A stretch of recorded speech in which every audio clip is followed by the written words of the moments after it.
السلام علیکم ملګرو د یو نیوز په سوشل میډیا باندې ډیر زیات ان دی او هغه دغه نیوز دی چې کوم مسافر د پاکستان نه بهر ته ځي نو هغو ته د پولیو کارت چې کوم دی پولیو ویکسینیشن کارت دا ضروري دی نو دې حوالې سره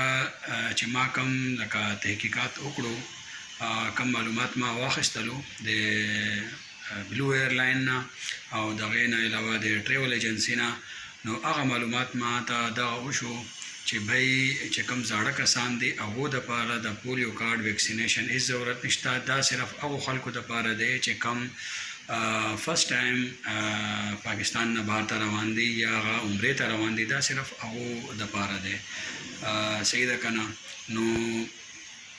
دې حوالې سره چې کوم زاړه چې کوم په چوټۍ باندې راغلي دي یا را روان دي نو هغو ته د پریشانېدو هیڅ ضرورت نشته هغه بالکل بغیر د پولیو ویکسینیشن کارډ نه چې کوم دی هغه سفر کولی شي ټیک شوه جي او بس دغه یو نیوز ما سره ما دا تاسو سره شیر کړو امید کوم چې ویډیو به ستاسو خوښوي او که ویډیو مو خوښه شوي نو دا چینل زما سبسکرایب کړئ لایک اینډ شیر یې کړئ چې زیات نه زیات خلکو ته د دې باره کې معلومات وشي